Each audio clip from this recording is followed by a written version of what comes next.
हरे कृष्णा कृष्णा कृष्णा हरे हरे, हरे राम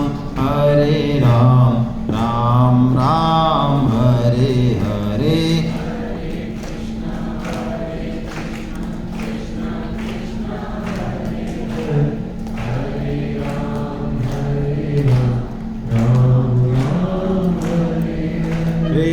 हरे कृष्णा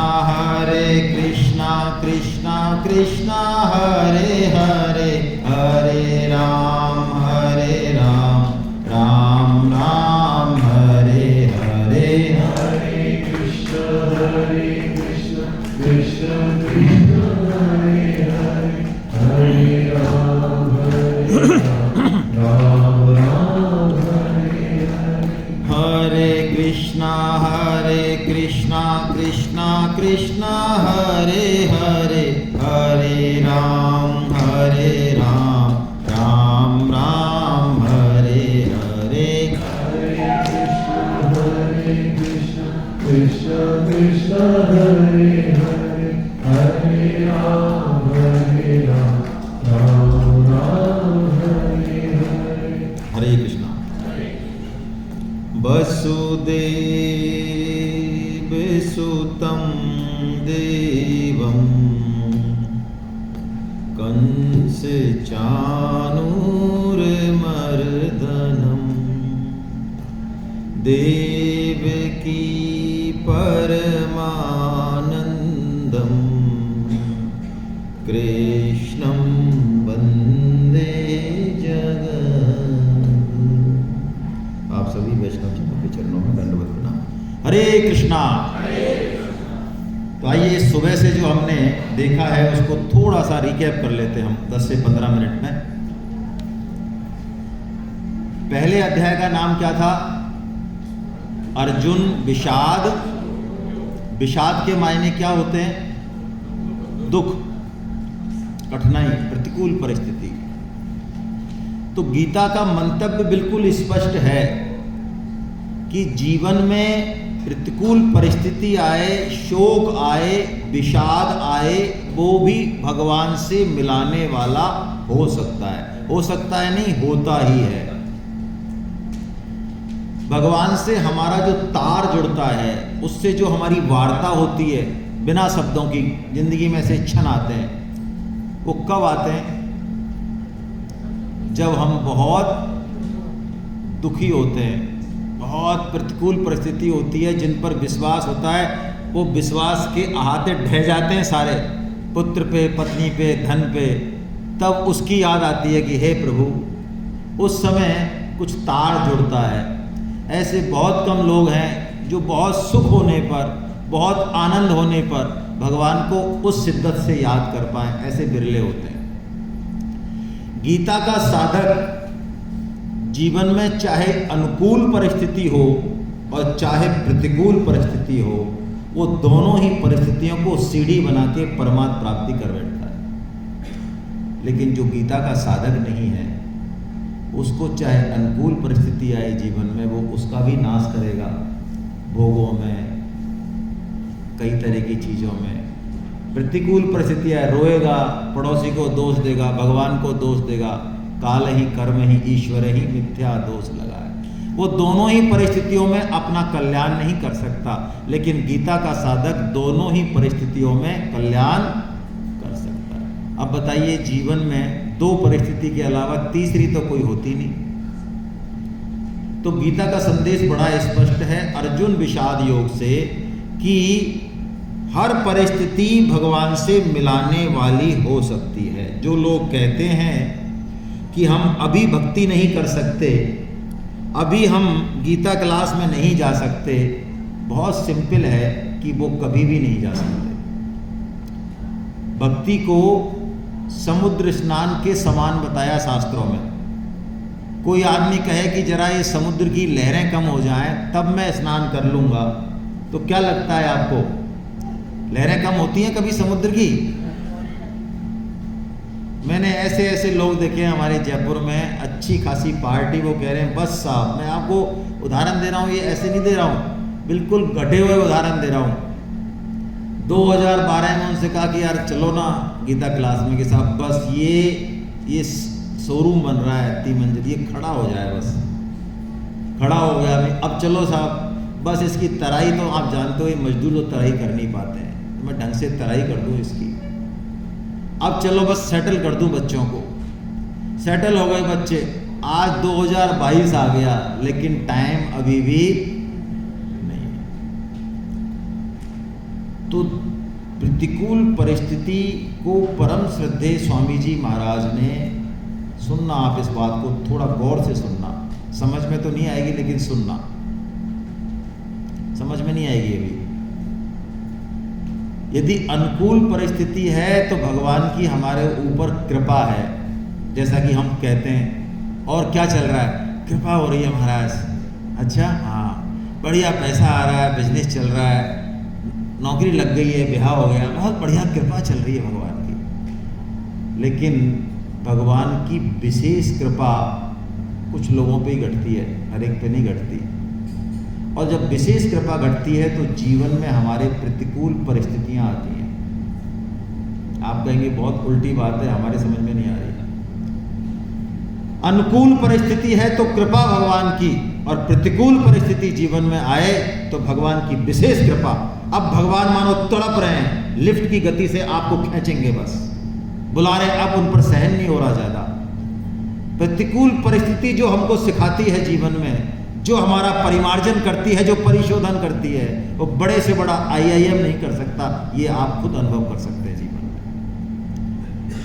में। और प्रतिकूल परिस्थिति में जो भगवान की कृपा देख ले, वो भगवान का भक्त। अनुकूल परिस्थिति में भगवान की कृपा देखने वाला भगवान का फर्जी भक्त, हमारे जैसा। ये अर्जुन विषाद योग, अर्जुन तर्क कुतर्क दुनिया भर के अड़ंगे देते हैं भगवान को, प्रभु क्या करवा रहे हो आप, कुल धर्म नष्ट हो जाएंगे, वर्णाश्रम धर्म नष्ट हो जाएगा, अरे ये स्त्रियां वर्ण संकर हो जाएंगी, सारी संस्कृति नष्ट हो जाएगी, इतनी हत्या होगी, करवा क्या रहे हो आप, कुछ देखो तो सही। लेकिन भगवान शॉक थेरेपी देते हैं एकदम, कुछ नहीं, तुम मोहे तो तुमको पता ही नहीं है। अरे अहिंसा का मतलब हमने गलत समझा, मैं रिपीट कर रहा हूं अपनी बात, ये बहुत दुर्भाग्य है हमारा, हम शास्त्रों को ठीक से पढ़ते नहीं हैं, हम हिंदू कायर हो गए क्योंकि हमारे शास्त्रों में अहिंसा की बात आई है। लेकिन अहिंसा की स्थापना के लिए कई बार हिंसा बहुत आवश्यक है, और जो अपने धर्म संस्कृति की, अपनी माँ बेटियों की रक्षा नहीं कर सकता, समय पे शस्त्र नहीं उठा सकता, वो शास्त्र क्या पढ़ेगा, वो मतलब क्या जानेगा शास्त्र का। लेकिन ये बहुत बड़ा दुर्भाग्य है हमारा कि मुट्ठी भर लोग हमको खदेड़ देते हैं बुरी तरीके से, आज से नहीं हजारों सालों से।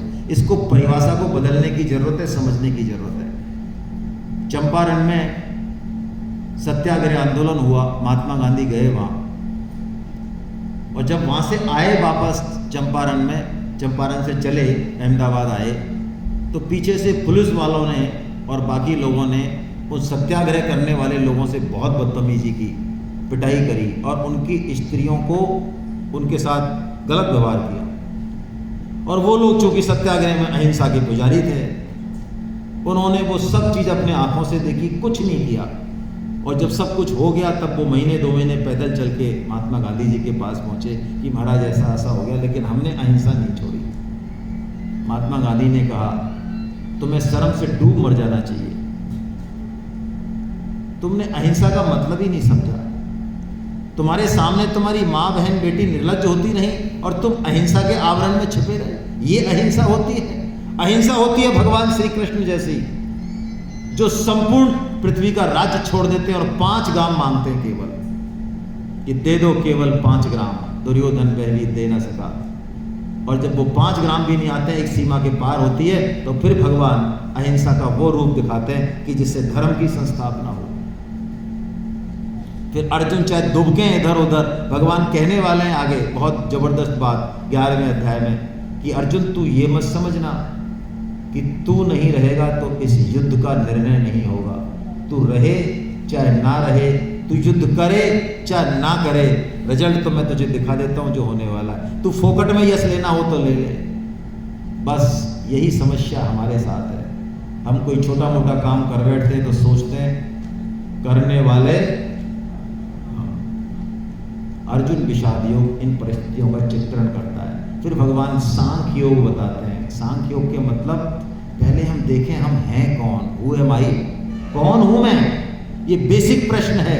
पूछें खुद से, महसूस करें सोते समय जगते समय, क्या शरीर हूं, क्या विवेक का सदुपयोग कर रहा हूं, शरीर हूं तो शरीर तो इतना सा था पहले, आजकल तो फोटो अवेलेबल है बच्चों के, वो नहीं था तुम्हारा शरीर, फिर किशोर हुए, फिर जवान हुए, आज बुढ़ापा, तो क्या है ये शरीर तो सारे बदल रहे, तुम बदले क्या, मैं तो नहीं बदला, तो बस तुम वही हो जो नहीं बदले, जो बदल रहा है वो तुम थोड़ी हो। ये बेसिक नॉलेज। परम श्रद्धेय स्वामी जी महाराज वेदांत के लायक नहीं है हम, मैं आपको बहुत स्पष्ट शब्दों में कहूँ, प्लीज माइंड मत करना, ये वेदांत दर्शन है, ब्रह्म विद्या है, ये इसके लायक नहीं है हम। क्यों? हम भोगों में और सब में लगे हों, एकादशी का व्रत नहीं होता हमसे, हम क्या संयम करेंगे, क्या वैराग्य करेंगे, हम भाषण दे लेंगे, हम वैराग्य पे वैराग्य कुछ नहीं है हमारे जीवन में। तो ब्रह्म विद्या हम पढ़ रहे हैं, हमारे बस की नहीं है, लेकिन स्वामी जी जैसे संत हैं जो उस ब्रह्म विद्या को भी सरल शब्दों में हमारे सामने कह देते हैं, वो हमारे स्वरूप की तरफ इंगित करने का उदाहरण देते हैं, पूरा सांख्य योग बता देते हैं, मानो कि आप सोते हैं, आप गहरी नींद में सोते हैं, गहरी नींद का मतलब मन बुद्धि इंद्रियां सुषुप्ति में चली जाती हैं, कोई याद नहीं रहता। लेकिन जब आप सुबह जगते हैं तो क्या कहते हैं, आज तो मैं बहुत गहरी नींद में सोया। इसका मतलब जब आप गहरी नींद में सो रहे थे तब भी कोई था जो जगा हुआ था, जो कभी नहीं सोता, उसी को तो पता होगा। अरे जो जग रहा होगा, जो साक्षी होगा, उसी को तो पता होगा कि मैं गहरी नींद में सोया, कच्ची नींद में सोया, तो बस वही हैं हम। ये भगवान ने सांख्य योग की बात बताई, बड़ी गहरी बात। फिर भगवान ने कर्म योग बताया। देखिए कर्म योग है क्या, इसी कर्म योग को भगवान ने तीसरे अध्याय में कहा, इसी कर्म योग को भगवान ने ज्ञान कर्म संन्यास योग से चौथे अध्याय में कहा, और उसी कर्म योग को भगवान पांचवें अध्याय में कर्म संन्यास योग से कह रहे हैं। शुरू के 6 अध्याय में ज्ञान और कर्म इन दोनों का भगवान मिश्रण करके चलाएंगे, कहेंगे हर अध्याय में कर्म भी है ज्ञान भी है। इसका मुख्यता से इसमें कर्म है, इसलिए इस षटक को यानी 6 अध्याय को हमने कह दिया कर्म प्रधान षटक। 7 से 12 में भक्ति प्रधान है, इसका मतलब कर्म और ज्ञान नहीं है, ये मतलब नहीं है, भक्ति प्रधान है, तीनों हैं, हर षटक में तीनों हैं, लेकिन भक्ति प्रधान है, तो उसको कह दिया हमने भक्ति षटक। और अंत में 13 से 18 में ज्ञान के ज्यादा प्रधान है, ज्ञान ज्यादा है, तो उसको ज्ञान प्रधान कह दिया।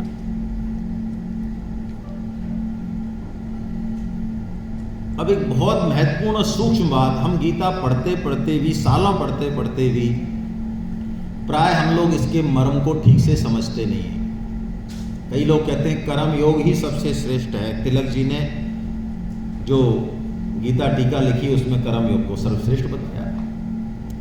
आप गीता की 1000 टीकाएं लें, 1000 टीकाओं में आपको यही लगेगा, कोई भक्ति का गीत गाएगा, कोई कर्म का गीत गाएगा, कोई ज्ञान का गीत गाएगा, और जो गीत गाएंगे हम, हमें लगता है वही है। मतलब जब हम भक्ति की बात करेंगे तो हम कहेंगे गीता में सर्वोच्च तत्व भक्ति ही है। जब हम कर्म की बात करेंगे तो कहेंगे गीता में कर्म ही कर्म है, कर्म के अलावा कुछ नहीं। बहुत लोग मिलेंगे आपको ऐसे। जो ज्ञान की बात करेंगे, देखो आप इस श्लोक तो देखो, ज्ञान ही ज्ञान है, कर्म से मतलब ही नहीं है, भक्ति से मतलब ही नहीं है। हर कोई गीता मानो एक मोम की नाक है जिसको चाहे इधर खींच के अपनी तरफ कर लो। लेकिन मैं आपको एक बहुत प्यारा एग्जाम्पल देता हूं जो शास्त्रों में दिया हुआ है, हम समग्रता से उस चीज को समझें। आपने कैंची देखी है, कैंची, तो कैंची के 2 फलक होते हैं, इसको आप कर्म और ज्ञान मान लें। क्या कैंची एक फलक होने से अपना काम कर पाएगी, या दोनों जरूरी हैं? भगवान दूसरे अध्याय में दोनों योग बता के मानो एक संदेश दे रहे हैं कि कर्म और ज्ञान दोनों जरूरी हैं। क्या बिना ज्ञान के कर्म हो जाएगा? और कर्म तो छोड़ो, कर्म योग हो जाएगा? अरे कर्म तो फिर भी हो जाएगा, कर्म योग हो जाएगा क्या बिना ज्ञान के? और बिना कर्म के ज्ञान योग हो जाएगा? बिना कर्म किए, कर्म कुछ करो मत, बस भाषण देते रहो, हो जाएगा ज्ञानी हो? संभव ही नहीं। तो यानी कर्म और ज्ञान उस कैंची के दो फलक हैं। यदि सिद्धि प्राप्त करनी है तो दोनों चाहिए, लेकिन क्या सिर्फ कर्म और ज्ञान से ही पार पड़ जाएगी?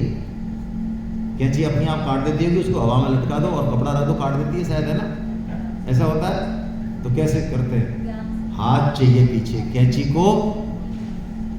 हाँ, वो दिखता तो नहीं है, लेकिन वो फलक कब काम करते हैं? जब पीछे एक हाथ है। यानी कर्म और ज्ञान भी तब इफेक्टिव होंगे जब उसमें पीछे भक्ति रूपी, भगवान की कृपा रूपी हाथ होगा। हम इस भाव से इन योगों को ग्रहण करें, अपने मताग्रह का आरोपण ना करें। आपके अंदर कर्म का संस्कार है, आप कर्म योग में जाएं। आपके अंदर ज्ञान का संस्कार है, आप ज्ञान में जाएं। भक्ति का संस्कार है, आप भक्ति में जाएं। लेकिन एक योग के साथ दोनों योग छुपे हुए हैं, इस बात को ध्यान रखें। प्राय हम इस बात को ध्यान नहीं रखते और मताग्रह में फंस जाते हैं। ज्ञान कर्म इसका समुच्चय है, जोड़ा है। आपकी किताब में बहुत अच्छे से इस बात को दे रखा है, आप पढ़ेंगे तो क्लियर होगा। आपने बचपन में एक कहानी सुनी, एक अंधे की और लंगड़े की कहानी सुनी क्या आपने कभी? एक गांव में आग लग जाती है। वो अंधे और लंगड़े बाहर झोंपड़ी में रहते हैं, गांव के बाहर। तो गांव वाले तो भाग जाते हैं, बहुत तगड़ी आग लगती है, और वो अंधे लंगड़े रह जाते हैं वहीं, और आग बढ़ती हुई वहीं आ रही है। अब वो करें क्या? अंधा तो कि भैया मैं कहाँ जाऊँ, मेरे को तो कुछ दिखता नहीं है, किधर अभी आग में घुस जाऊँगा, कहता हूँ इधर की भैया उधर ही चला जाऊँ। और लंगड़ा कहता है मैं जाना चाहूँ तो भी कहाँ से जाऊँ, मैं तो लंगड़ा हूँ, दोनों पैर। तो क्या वो आग से बच सकते हैं? हाँ, बच सकते हैं। भाई साहब कह रहे हैं तो बच सकते हैं। तो क्या हुआ, वो लंगड़ा कूद के ज्ञान की कंधे पे चढ़ गया।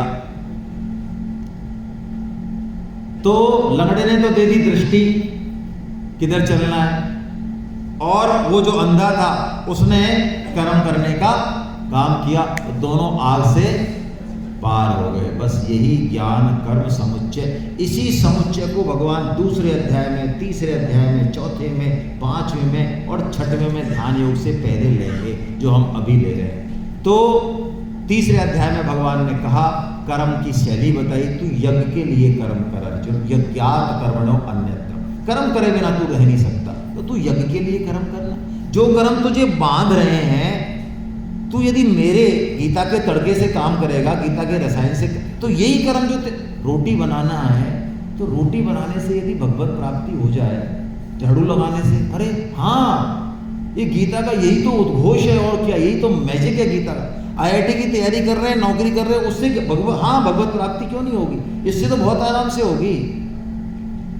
कोई भी कर्म छोटा बड़ा है ही नहीं गीता की निगाह, उसमें तड़का लगाना है गीता का। बस कर्म कोई हो जो सहज कर्म है, गीता कहती है सहज कर्म, स्वभावज कर्म। स्वभाव सहज कर्म का मतलब क्या? जो हम कर सकते हैं, जो हम कर रहे हैं आसानी से। हम 5 किलो वजन उठा सकते हैं, गीता कहती है 5 किलो उठा, 50 किलो की जरूरत ही नहीं है। आप पहली रोटी बनाते हैं घर में, तो ठाकुर जी के भोग के लिए बनाते हैं। कैसा भाव है आपका उस समय कि ठाकुर जी को भोग लगेगा? और बाकी रोटियों में तो जिनके लिए बनाई जा रही है वो कौन है? वो ठाकुर जी के कुछ लगते हैं कि नहीं लगते? यदि आपके मन में ये हो जाए कि ये घर भगवान का मंदिर ही है, और ये मंदिर की सफाई चल रही है, पोंछा लग रहा है, इस मंदिर की साज सजावट चल रही है, ये भगवान के जन हैं, इनको मैं प्रसाद पवा रही हूँ अच्छे से, मैं मेरी ड्यूटी कर रही हूँ, दैट्स ऑल, तो आपका तो भजन हो गया, आपको तो कोई रोकने वाला है नहीं। अब कुछ मत करो चाहे आप, ये भगवान का वचन है। यही तत्व भगवान ने तीसरे और चौथे अध्याय में बहुत यज्ञ बताया। भगवान ने ब्रह्मर्पणम ब्रह्मा हविर ब्रह्माग्नो ब्रह्मानामुतम ब्रह्मेव तेन गंतव्यम ब्रह्म कर्म समाधना। अरे कितनी बढ़िया बात भगवान ने बता दी। गीता का साधक भोजन करता ही नहीं, गीता का साधक चलता ही नहीं, गीता का साधक कुछ बोलता ही नहीं, गीता का साधक सोता नहीं। आप कहो वाह, हम तो सब काम करते हैं। शिव मानस पूजा पढ़ी है आपने? शिव मानस पूजा, भगवान शिव की मानसिक पूजा, उसमें तीसरा आत्मा त्वं गिरिजामति सचरा प्राणा शरीरम ग्रहम। वो कह रहे हैं प्रभु ये शरीर आपका मंदिर है और आप हृदय में बैठे हैं ना, तो आप बैठे कि नहीं बैठे हैं यहाँ? आप बैठे तो मंदिर हुआ कि नहीं हुआ? यद्यत कर्म करो वितद वकिलम शंभो तब आराधना। तो प्रभु मैं चलता नहीं हूँ तो क्या करते हो? अरे आप जब बैठे हो बीच में, आप कहाँ नहीं हो? आप तो सब जगह हो। तो मैं तो आपकी परिक्रमा करता हूँ मंदिर की, मैं चलता थोड़ी हूँ। अरे वाह, मैं तो बोलता नहीं हूँ। बोलते नहीं हो, क्या करते हो? स्त्रोत्राणी सर्वा गिरो, हर शब्द में ब्रह्म छुपा हुआ है प्रभु।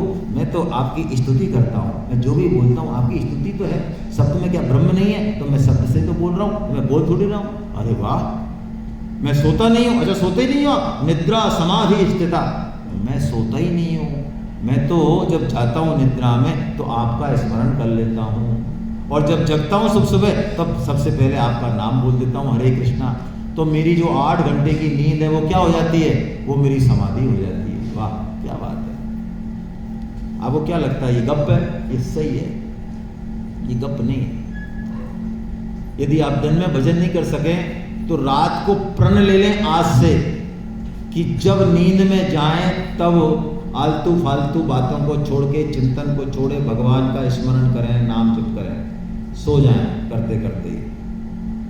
और कितने घंटे सोते हो आप? 3-4 घंटे हैं? 8 10?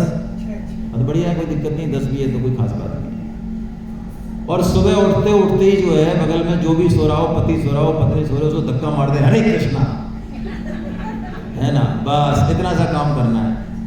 तो ये जितना भी हुआ है गोल गपाड़ा, ये सब क्या हो गया? ये सब भजन हो गया। अब क्या करना है अपने को? 8 घंटे जब अपन ने स्टार्टिंग में, अपन तो जगते ही 8 घंटे प्लस में है लोगों से, हमारी कौन बराबरी करेगा? और ये भगवान की वाणी है। बताओ इतना करने से क्या चमत्कार हो? आप करके देख लो, 7 दिन ही देख लो, चलो हटाओ, छोड़ो महीना में, 7 दिन देखो। यदि अंदर से कोई आवाज नहीं आए तो कह देना, सिर्फ 7 दिन। ये भगवान ने बताया, सारे यज्ञ बताए भगवान ने 4थे अध्याय में। दुनिया भर के हर चीज साधक यज्ञ बना लेता है, सब तरह की काम को यज्ञ बना लेता है। गीता ये टेक्निक देती है। फिर भगवान ने बताया ज्ञान, यदि तू कर्म योग से नहीं जाना चाहे, ज्ञान से ही जाना चाहे, तो भगवान ने 4.34 बताया। तद विद्धि प्रणिपातेन परिप्रश्नेन सेवया। अर्जुन तू सदगुरु के पास जा और क्या कर? 3 काम कर। प्रणिपात 4.34 प्रणिपात। प्रणिपात का मतलब डंडे के समान गिर जाना, साष्टांग दंडवत करना। लेकिन ये इसका शाब्दिक अर्थ हुआ। प्रणिपात का मतलब है मेरे पास जो कुछ है, जो मैं मानता हूं कि मैंने ज्ञान अर्जन कर रखा है इधर उधर से पढ़ के, ये सब हटा, बिल्कुल हटा, ब्लैंक पेपर होके जागरूक के पास। परिप्रश्नेन, प्रश्नेन नहीं कहा, परिप्रश्नेन कहा। क्या मतलब? प्रश्न यहां से नहीं, कहां से हो? यहां से। जब हम गीता की बातों को मानना चालू करेंगे ना हृदय से, तब हमें कोई शंका आएगी, कोई अड़चन आएगी, उसको पूछें।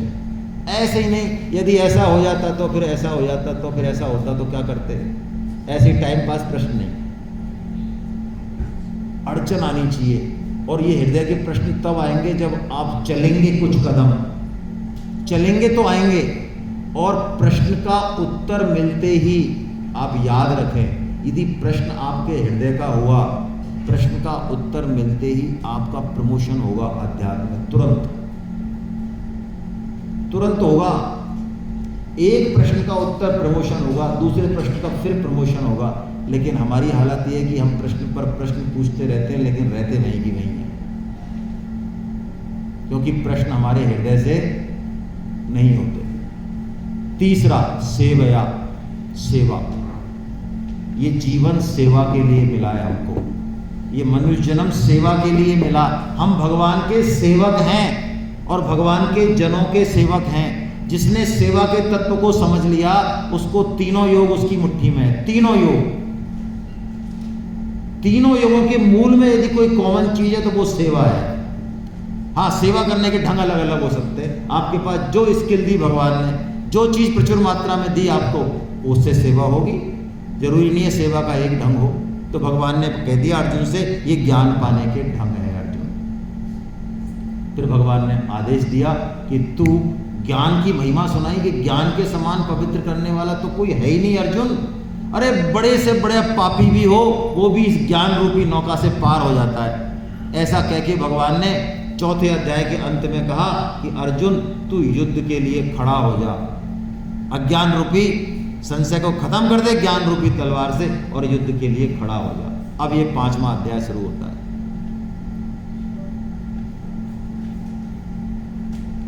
कैसे शुरू होता है 5वां अध्याय?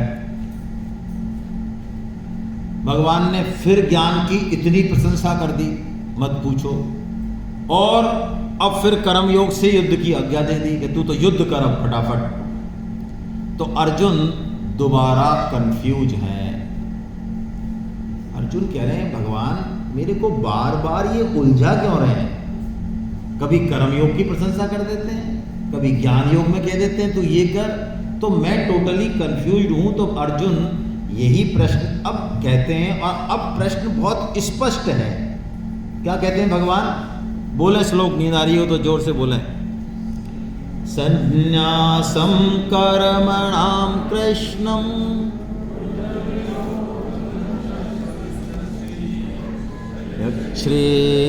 यच्छ्रेतयोरेकं तन्मे ब्रूहि सुमे। प्रभु आप कभी ज्ञान योग की और कभी कर्म योग की प्रशंसा करते हो, मैं बड़ा कंफ्यूज हूँ। अब मुझे बड़ा स्पष्ट बता दो आपकी वास्तव में है क्या मैटर? ये क्या आप इधर उधर गोल गोल घुमा रहे हो मेरे को? आप 4 चैप्टर निकल गए हमारे। तो देखिए जब ऐसा कहा अर्जुन ने तो अब जवाब बिल्कुल स्पष्ट है, अब कोई घुमाव झुमाव नहीं है। क्या स्पष्ट है जवाब? क्या कह रहे हैं भगवान? संन्यास यानी सांख्य योग और कर्म योग दोनों ही कल्याण करने, स्पष्ट है आंसर। अब लेकिन आगे, परंतु उन दोनों में कर्म योग विशिष्ट है, श्रेष्ठ है। किसकी रिकमेंडेशन की भगवान ने? कर्म योग की। और भगवान ने देखिए क्या कहा, अब बहुत बढ़िया बात कह रहे भगवान आगे के श्लोक में, कि जो सांख्य योग से जहां जाता है वहीं कर्म योग से भी वहीं पहुंचता है, यानी दोनों का फल एक है, लेकिन रास्ते अलग अलग हैं। रास्ते अलग अलग हैं लेकिन फल दोनों का एक है। तो फिर आपने संन्यास को क्यों बताया नीचे का और कर्मयोग को श्रेष्ठ क्यों बताया? कारण बताओ। जब दोनों का फल एक है तो फिर आपने ऐसा क्यों कहा कि कर्मयोग श्रेष्ठ है? तो उसका कारण बता रहे भगवान अगले श्लोक में। क्या कह रहे हैं भगवान? कि कर्मयोग में क्या होता है, हम चूंकि सब में ममता और आसक्ति है, बहुत ज्यादा सब में है। हम में जो मनुष्य मात्र है ना वो रजोगुणी होते हैं। रजोगुण का मतलब होता है पकड़।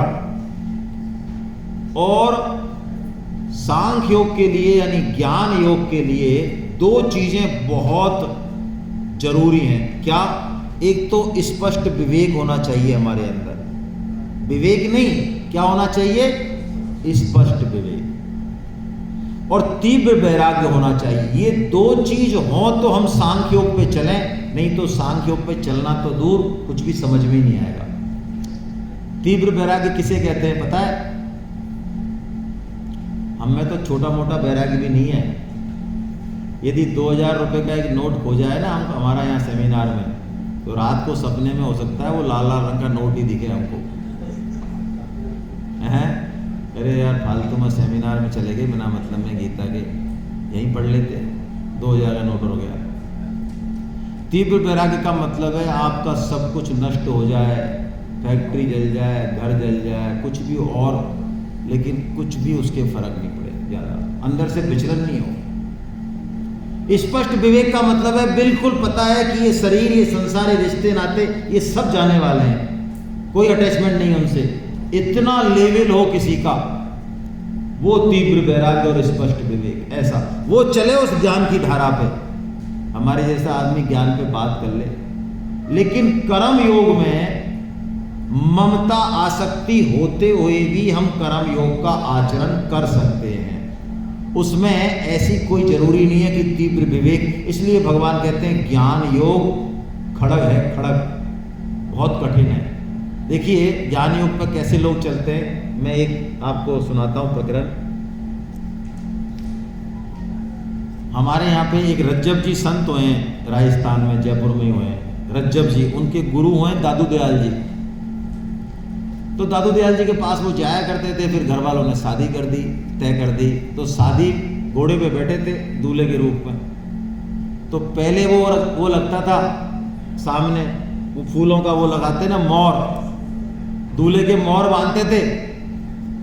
तो वो घोड़े पे बैठे, इतने में दादू दयाल जी आ गए सामने से।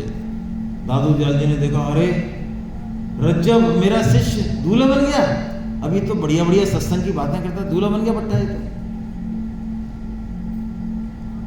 तो दादू दयाल जी ने देखा और एक दुआ बोला, बस कुछ नहीं बोला, दुआ बोल के चल दिया आगे। अरे रज्जब ते गज्जब करो और सिर पर बांधी मोर, और आया था हरि भजन को और कीन नरक में ठौर। ऐसा कह के चल दिए गुरुदेव। हमारे जैसे होते तो क्या क्या कह रहे गुरु, सुना नहीं आपने, नींद आ रही है, रसूल ले ज्यादा कहती है। अरे दादू से सदगुरु मिले और शिष्य रज्जब से जान, और एक ही शब्द सुलझ गई रही न खेचाता। उतर गए रज्जब जी और कहते हैं ता जिंदगी, ऐसे विलक्षण संत हुए वो रज्जब महाराज, ता जिंदगी उन्होंने गुरु के उस सबक के तौर पे ये मोर बांध के बैठते थे वो आश्रम में अपनी गद्दी पे। ये होता है बैराग, एक शब्द में बैराग हो जाता है। यहाँ रात और दिन मौत का तांडव होता रहे अड़ोस में पड़ोस में, लेकिन हमारे बैराग नहीं होता, शब्दों से तो छोड़े हम। वो चले उस धार पे। भगवान कहते हैं कि योग युक्तो मुनिर्ब्रह्मा, अरे कर्म योग से बहुत आसानी से तू उस लक्ष्य को प्राप्त कर जाएगा, लेकिन ज्ञान योग से तेरे लिए बड़ी मुश्किल आएगी। ज्ञान योग को शास्त्रों में कहा, पोपले मुख वाले को लोहे के चने दे दिए जाए चबाने के लिए। ये उदाहरण है शास्त्र में। लोहे के चने किससे चबाए जाए? पोपले मुंह से। आकाश को पार किया जाए कैसे? पैदल। इतना कठिन है ज्ञान मार्ग। तो भगवान ने ज्ञान मार्ग की रिकमेंडेशन नहीं की और कहा कि जो कर्म योगी है वो सारे कर्म उस परम लक्ष्य के लिए ही करता है। वो लग सकता है आपको ऐसा संसार में देखिए, जो कर्म योगी दिखता नहीं है आराम से, क्योंकि कर्म योगी संसार में पूरी तरह से रचा बसा रहता है। जो भोग संग्रह हैं वो सब रहता है उसके पास, लेकिन उसकी उनमें आसक्ति नहीं रहती। कह रहे ना भगवान, युक्त कर्म फलम त्यक्त्वा शांतिम आपनोति नैष्टिकी। युक्त मतलब वो कर्म योगी परम शांति के लिए कर्म करता है, रात दिन करता है, लगा रहता है, सारा कर्तव्य कर्म करेगा अपना। त्यागी तो जंगल में चला जाता है, गेरुआ वस्त्र पहन लेता है, उसका त्याग तो हमको दिखता है। लेकिन ग्रस्त में रह के यदि कोई कर्म योग का आचरण कर रहा है वो बहुत विलक्षण है।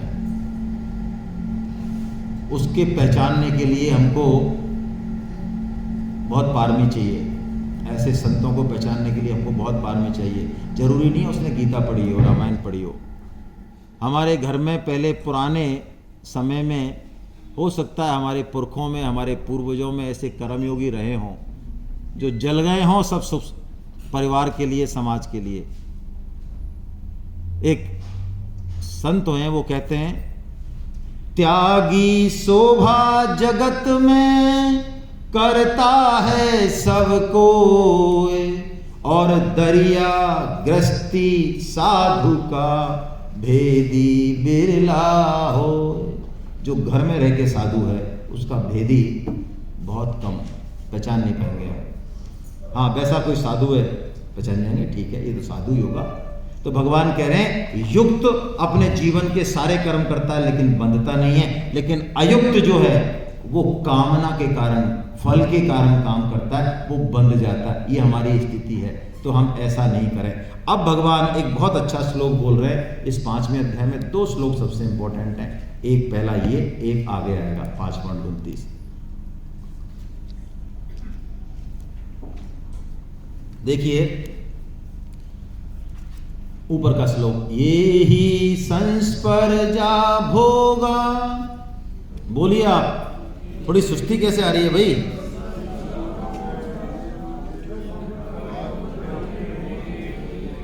आद्यंतवंत कौन्ते नैतेषु रमते बुधा। हाथी घोड़ा जय कन्हैया। हाँ उठो भाई थोड़ा। हाथी घोड़ा। हाँ हे नाथ, हे मेरे नाथ, मैं आपको भूलूं नहीं, मैं आपको भूलूं नहीं, मुझ पे कृपा करो। नारायण। बहुत प्यारा श्लोक। देखिए क्या कह रहे हैं भगवान। भगवान कह रहे हैं, स्वामी जी इसको समझाते हैं श्लोक को बड़े अच्छे से, कि गांव में खेती नहीं होती है तो कुएं से पानी जा रहा है क्यारियों में होके, इधर से पानी खिंच रहा है, कुएं से लगातार डाल रहे हैं हम, लेकिन खेत तक नहीं पहुंच रहा है। क्या मतलब है इसका? इसका मतलब बीच में कहीं ना कहीं कोई गड़बड़ है।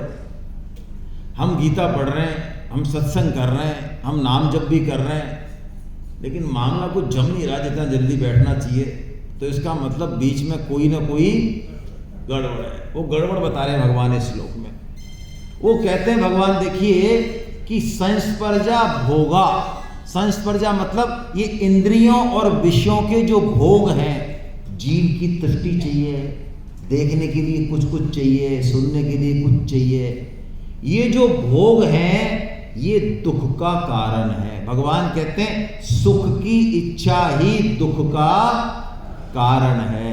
और आद्यंतवंत कौन्ते, ये जो इंद्रिय और विषयों के भोग हैं अर्जुन, ये आने और जाने वाले हैं। जो समझदार आदमी है वो इसमें रमन नहीं करता, ऐसा भगवान कह रहे हैं। हम क्या करते हैं? सत्संग करते हैं लेकिन साथ में कुसंग भी करते हैं, उसको छोड़ते नहीं है। ये हमारे संग समस्या है। हम दोनों नावों पे पैर रख के चलना चाहते हैं प्राय, उससे रिजल्ट जितना मिलना चाहिए उससे मिलता नहीं है। तो भगवान ने बताया ये पोल है, इस पोल को हम ठीक करें। और एक बात कही भगवान ने, देखिए दो चीजें हैं आदमी के पास, समझिए आप, दो शक्ति है हमारे पास। एक तो प्राण शक्ति है, एक इच्छा शक्ति है। ये प्राण शक्ति एक ना एक दिन जाएगी, खत्म होगी। यदि प्राण शक्ति खत्म होने वाली है और इच्छा शक्ति अभी खत्म नहीं हुई, अभी ये खा लूं, अभी वहां मिल लूं, अभी ये मकान बना लूं, अभी ये धन और खरीद लूं, ये प्लॉट ले लूं, तो इसका मतलब हम इनवाइट कर रहे हैं कि हमारा पुनर्जन्म होगा, क्योंकि प्राण शक्ति खत्म और इच्छा शक्ति खत्म नहीं हुई। लेकिन प्राण शक्ति खत्म होने से पहले इच्छा शक्ति खत्म हो जाए, भौतिक इच्छाएं खत्म हो जाए, अब कुछ नहीं चाहिए भाई, तुम्हें देना है जो दे दो, दो रोटी देनी है तो जो करना है मान अपमान करो, अब हम तो हमारे भगवान के भजन में लगेंगे। इसके अलावा सारी इच्छाएं खत्म आपकी, तो मैं कह रहा हूँ आपका कोई हमारा बाल बाका नहीं बिगाड़ सकता, फिर हमारा जन्म होगा ही नहीं। क्यों होगा? संभव ही नहीं है। स्वामी जी इसको एक उदाहरण से समझाते हैं। अभी हम शाम को 6 बजे चले जाएंगे, सब चले जाएंगे ना इस हॉल में चले जाएंगे। अच्छा, कौशिक साहब का मोबाइल छूट जाए यहाँ, ठीक है, तो आप बताओ, इनको याद आए 6:30 बजे और 6:30 बजे आप भी अपने घर चले गए, सब ये भी अपने घर पे, इस हॉल में कौन आएगा दोबारा? आप नहीं आओगे? गुप्ता जी, एनवी गुप्ता साहब नहीं आएंगे? एनवी साहब मैं क्यों आऊँगा, मेरा थोड़ी मोबाइल। तो बस यही है, जो इच्छा करेगा इस संसार की कि इसमें ये कर लूँ, ये भोग लूँ, अभी ये रह गया, तो उसको दोबारा यहाँ आना पड़ेगा। और इच्छा नहीं है तो आना पड़ेगा। क्यों आना पड़ेगा? मैं कोई लेना देना नहीं। ये सिंपल सी कहानी है। भगवान भी यही कह रहे हैं, ये काम और क्रोध ये इच्छा ही का रूप है। ये काम का मतलब इच्छा, काम में बाधा तो क्रोध। भगवान ने कहा जो जीते जी छोड़ दे इनको वो सुखी, और नहीं तो ये तो मरने के साथ जाएंगे ही जाएंगे, है ना। ये तो जाएंगे जाएंगे, अंत हूँ तो तजेंगे पामर तू न तजें अब हीते, मन पछतहीं अब सर बीते, तुलसीदास जी कहते हैं। और हम यदि इच्छा को छोड़ दें तो हमारे कोई कमी पड़ती हो ऐसा नहीं है। आप एक साइंस समझाता हूँ आपको लगता होगा ये बातें ऐसी फर्जी हैं, हम कैसे छोड़ेंगे। आपको एक साइंस समझाता हूँ, आप खुद ही उसको अप्रूव करना। कामना को छोड़ने वाले को वास्तव में नुकसान होता है कि लाभ होता है, आपको पता चल जाएगा इस उदाहरण से। आपकी कॉलोनी में 2 मंदिर हैं, लखनऊ की किसी गौतम कॉलोनी में 2 मंदिर हैं। 2 मंदिरों में 2 पुजारी हैं अलग अलग। एक पुजारी जब आप जाते हो तो वो ऑलवेज डिमांडिंग है, वो कहता है अच्छा आपने पिछली बार साड़ी दी थी, हमें एक साड़ी और दो, वो तो फटने वाली, हमारी बेटी का ब्याह है, पिछली बार आपने 5 दिए, शादी में तो कम से कम 11 दो, ये देते हो वो देते हो, ये भी दो वो भी दो। एक तो ऐसा पुजारी है, और एक पुजारी ऐसा है जिसको आप कभी कुछ दो भी तो वो लेता नहीं, तो कहता मेरे पास 2 धोती है, मेरी जरूरत नहीं है, मैं 2 साल चलेगी। उसको कुछ भी तो वो लेता नहीं, वो पैसे लेता नहीं, सामान लेता नहीं, लेता ही नहीं, निष्काम है बिल्कुल, चल रहा है उसका खर्चा। अब मैं आपसे पूछूं, आप किसको देना पसंद करोगे? हैं? बड़े अजीब आदमी हो यार तुम लखनऊ वाले, जो देता है उसको दे नहीं रहे हो बेचारे को, और जो नहीं देता उसको दे रहे हो। देखिए यही सिस्टम है इस कायनात का। हम जो नहीं ले रहा है, जो निष्काम है, उसको देना चाहते हैं। ये संपूर्ण सृष्टि भी ऐसे ही है। जिस दिन आप किसी चीज के प्रति निष्काम हो गए 100%, ऐसे नहीं कि मैं निष्काम हो जाऊं तो ज्यादा मिलेगी, ये तो फिर फर्जीवाड़ा हो गया।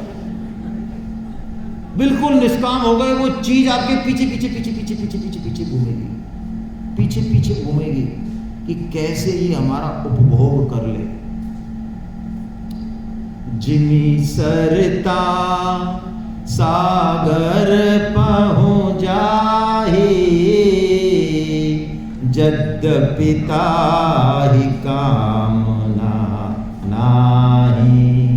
तिमि सुख संपत्ति बिनहि बुलाए, जाए रहे धर्मशील पही जाए सुभाए।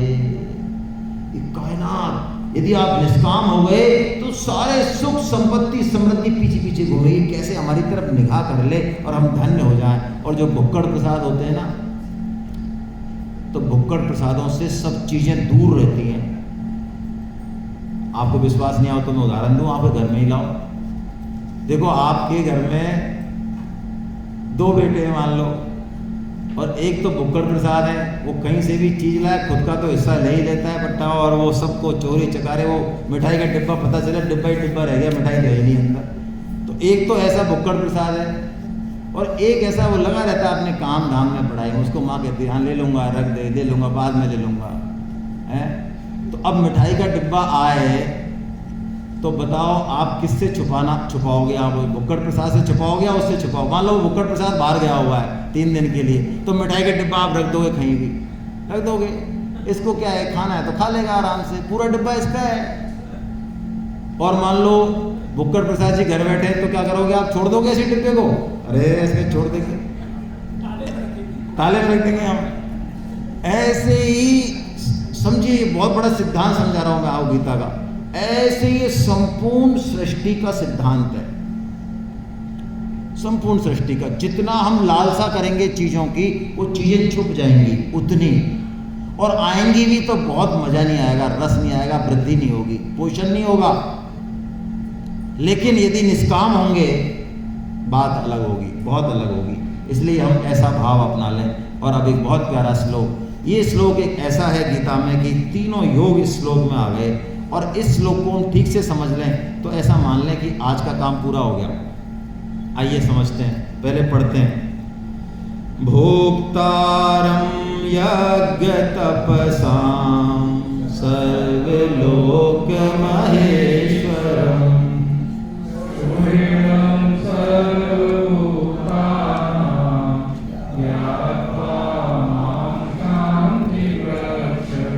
क्या बात है, कैसी बात करें भगवान। भोक्तारम यज्ञ तपसाम, वाह। जितने भी यज्ञ हैं और तप हैं उनका भोक्ता कौन है? भगवान क्या कह रहे हैं? मैं हूं। तो भाई अब हम किसी के लिए खाना बना रहे हैं, किसी की सेवा कर रहे हैं, समाज में भी कोई फंक्शन कर रहे हैं, कुछ भी कर रहे हैं हम, तो हम यहाँ अकाउंट में कैसे लिख लेते हैं फिर हमने तुमको तब ये दिया? लोग कहते हैं हमको याद नहीं रहता, हमारी बुद्धि कमजोर है। लेकिन उनसे पूछो कि आपने 20 साल पहले अपनी बाई को 1 लाख रुपए दिए थे ना? वो कहता है नहीं 2 दिए थे मिस्टर, भूल गए क्या? बाकी देने वाले तो भगवान है, मेरा तो कुछ है नहीं, बाकी दिए मैंने 2 थे, प्लीज करेक्ट द फिगर। 20 साल बाद भी आपको याद है कि आपने दिए, क्योंकि वो आपने दिए, उसको दिए, ये बात है। लेकिन भगवान कह रहे हैं जितनी भी यज्ञ और तप हैं उनका भोक्ता मैं हूं। तो हम भगवान की चीज भगवान के जनों में दे रहे हैं, फिर काहे का हिसाब है? हम तो फुकट में यश कमा रहे हैं। भगवान नहीं देंगे तो क्या उनका पालन नहीं होगा? हम नहीं देंगे तो नहीं होगा क्या पालन? अरे होगा। हम कितने दिन देते हैं भाई, जरा बताना। हम कंबल भी बांटे, खाना खिलाएं, तो आप सोचें 600 करोड़ तो लोग हैं और 84 लाख योनियों में तो कितने अरब जीव हैं। हमको नाम भी पता है क्या उनके? उनको कितने दिन खिला सकते हैं? हम खिला सकते हैं? एक बार शिवाजी के राज्य में अकाल पड़ा तो शिवाजी ने फेमिन वर्क्स खोल दिए, अकाल राहत कार, लोगों को अनाज मिलने लगा, काम चलने लगा। तो शिवाजी इंस्पेक्शन कर रहे थे उनका घोड़े पे बैठ के, और शिवाजी के मन में अहंकार आया कि देखो यदि मैं नहीं होता तो इनका क्या होता। तो उनके साथ उनके गुरु चल रहे थे, गुरु समर्थ रामदास, समर्थ गुरु रामदास। तो समर्थ गुरु रामदास तो समर्थ गुरु रामदास है, उन्होंने शिवाजी का वो भाव पकड़ लिया और शिवाजी से कहा, शिवाजी बंद करा दो सारे काम। क्या हो गया? बंद कराओ। सारे काम बंद कराए। मजदूरों को शिवाजी गुरु ने कहा एक बहुत बड़ी शिला थी, सारे मजदूरों को बुलाओ, यहाँ आए मजदूर, इस शिला को तोड़ो बीच में से। अब गुरु की आज्ञा, तोड़वाया। बहुत मेहनत से वो शिला टूटी। शिला जब टूटी तो उस शिला में अंदर कैविटी मिली। कैविटी होती है ना शिलाओं में। एक कैविटी में जल था, कुछ सामान भी था खाने का, तिनका पत्ती ऐसी होती है ना, एलगी वगैरह, और एक जीव था उसमें। तो गुरु रामदास ने पूछा, शिवाजी क्या इसका पालन भी तू ही करता है? क्या तेरे इल्म में भी है कि कहां कौन जीव किस पोजीशन में है? शिवाजी नतमस्तक हो गए। हम थोड़ा सा करते ही अहम भाव में जकड़े जाते हैं। भगवान बहुत स्पष्ट कह रहे, भोक्तारम यज्ञ तपसाम, मैं ही हूं। जैसे नामदेव जी की कहानी सुनी है आपने, गधे को पानी पिलाने वाली, सुनी है ना? नहीं सुनी? चलिए मैं शॉर्ट में सुना देता हूं। पंडरीनाथ जी को पानी, गंगा जी का पानी लेके जा रहे थे, महीनों की यात्रा थी, कांवड़िए पहुंचने वाले थे अगले दिन की, रुके एक जगह विश्राम को, तो एक गधा पानी की प्यास के मारे छटपटा रहा था। तो नामदेव ने कहा, ऐसा लगा नामदेव की तरफ देख रहा था, तो नामदेव को लगा कि मानो मेरे से पानी की याचना कर रहा है। तो नामदेव जी की जल तो था ही वो भगवान पे चढ़ाने वाला। नामदेव जी ने कहा थोड़ा सा पिला देता हूँ। लोगों ने कहा अरे क्या कर रहा है, 3 महीने से पैदल चल रहे हैं, कल भगवान के पास पहुंच जाएंगे, इतना पुण्य मिलेगा। तो वो माने नहीं, उन्होंने कहा ये तो बेवकूफ़ है, चलो इसको छोड़ के, वो तो सब चल दी है। नामदेव जी ने पानी पिलाया, पानी पिलाते ही गधे को लगा मज़ा आ गया, लेकिन उसने कहा और चाहिए। ऐसे कर करके गधा पूरा पानी पी गया उसका। अब नामदेव जी जब पानी तो ये पी गया, अब मैं करूँगा क्या जाके? तो बैठ गए वहीं पे। और वो जो कांवड़िए पहुँचे तो भगवान ने अपने जो पंडित थे, पुजारी थे, उनको आकाशवाणी करी कि कल का प्रथम दर्शन मेरा भक्त नामदेव करेगा। किसी कांवड़िए को मेरा प्रथम दर्शन करने की इजाज़त नहीं है। नामदेव खाए महाराज, बैठा है, जाओ पालकी लेके जाओ, लेके आओ। गए पंडित पुजारी, भगवान की आज्ञा, लाए, और नामदेव जी सामने भगवान के। नामदेव जी की आंखों में आंसू, प्रभु मैं क्या करूं, आज आप मेरे को चढ़ाने के लिए जल तक नहीं है मेरे पास, मैं बिल्कुल खाली हाथ हूं। तो भगवान ने कहा, नामदेव जैसी तृप्ति मेरी कल तुम्हारे जल पिलाने से हुई है, मेरी तृप्ति आज तक कभी ऐसी इन कावड़ियों के जल से नहीं हुई। ये भोक्तारम यज्ञ तपसाम, इस भाव से हम लोगों की सेवा करें। और सर्वलोक महेश्वरम, दूसरी बात, 3 बातें हैं इसमें। सारे संसार का मालिक मैं हूं, समस्त पदार्थों का। अब भगवान घोषणा कर रहे हैं, नहीं कर रहे हैं? इतनी स्पष्ट घोषणा के बाद भी यदि हम किसी पदार्थ को, व्यक्ति को अपना माने, तो अब ये चोरी हुई कि नहीं हुई? हुई ना, चोरी हुई। हाँ, हमको मिली हैं, हमको रिलेशन मिले, हमको पदार्थ मिले, लेकिन किसके लिए मिले? सेवा के लिए मिले। तो हम उसका सदुपयोग कर लें, लेकिन अपना नहीं माने, भगवान घोषणा कर रहे हैं। देखिए नानक जी, गुरु नानक एक बार किसी गांव में गए तो किसी ने कहा साहब ये सर्वलोक महेश्वरम वाली बात अब हमारे सेठ जी को समझा दो, लाओ, हमारे सेठ जी बहुत तगड़े हैं। तो वो गुरु नानक जी उनके पास गए तो सेठ जी ने कहते खबरदार आगे मत आना, एक चवन्नी नहीं दूंगा मैं।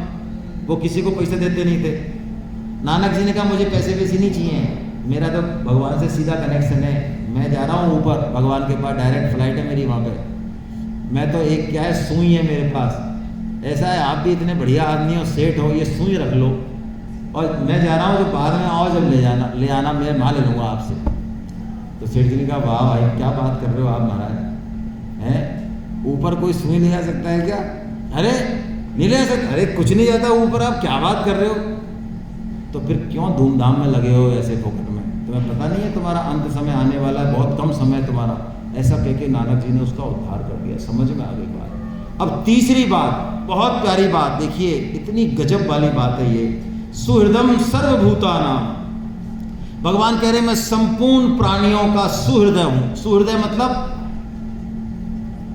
इतने दयालु हैं भगवान हमारे प्रति, इतने करुणावान हैं। और इसलिए नहीं कि हम अच्छे हैं, हम गोरे हैं, हम गीता पढ़ रहे हैं, ना, हम कैसे भी हों, कैसे भी हम पाप कर्म करने वाले हों, चाहे भगवान हमारे प्रति दयालु हैं ही, अकारण करुणा करने वाले हैं ही, बिना हेतु के स्नेह करने वाले हैं ही। पेड़ में आप पत्थर मारोगे तो गालियां बकता है या फल देता है आपको? गालियां आती होंगी ऊपर से, अरे नालायक पत्थर क्यों मार रहा है, ऐसा आता है? फल देता है। गिरीश घोष, कहने में खैर अच्छा नहीं लगेगा, लेकिन रामकृष्ण परमहंस जी के बहुत बड़े शिष्य हैं। गिरीश घोष क्या नहीं करते थे? वैश्यावृत्ति नहीं करते थे, जुआ नहीं खेलते थे, शराब नहीं पीते थे। यहाँ तक कि एक बार जब वो शराब पी के सारे काम करके आ रहे थे तो रास्ते में किसी ने कहा अरे ये शिवलिंग को ठोकर लग जाएगी, शिवलिंग को नमस्कार कर, भगवान शिव है। तो गिरीश घोष ने अपना चैन खोल के वहाँ बाथरूम चालू कर दिया।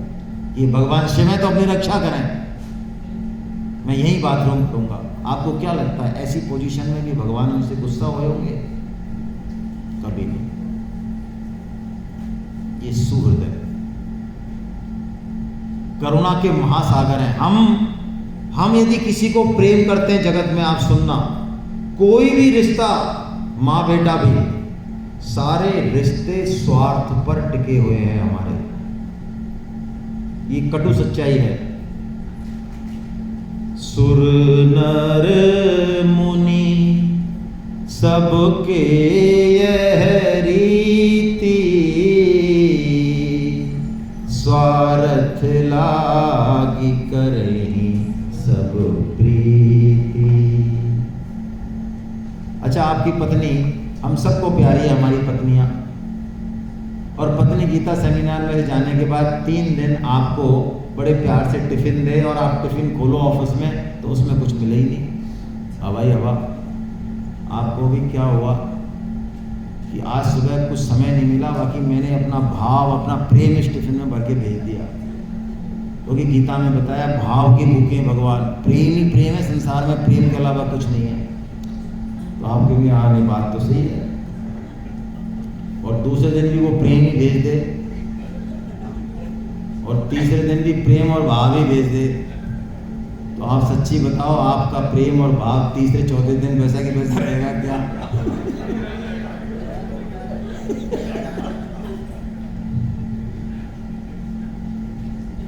फिर हम अपनी औकात पे आएंगे असली पे। ऐसे ही हैं हम। लेकिन भगवान जो है किसी भी परिस्थिति में वो सुहृदय हैं भगवान। भगवान कहते हैं तीनों चीजों में से कोई एक बात मान ले बेड़ा पार, और तीनों मान ले तो बात अलग है ना। भोक्तारम यज्ञ तपसाम सर्वलोक महेश्वरम, दूसरी बात सुहृदम सर्वभूतानाम ज्ञात्वा माम शांति मृच्छति, वो शांति को प्राप्त हो जाता है। हरे कृष्णा हरे कृष्णा। हाँ भाई चाय तैयार है क्या? चाय पिला दो भाई इन लोगों को, नहीं तो मामला गड़बड़ हो जाएगा। तो हम 10 मिनट में आते हैं और छठवां अध्याय लेते हैं। फिर चलिए, हरे कृष्णा।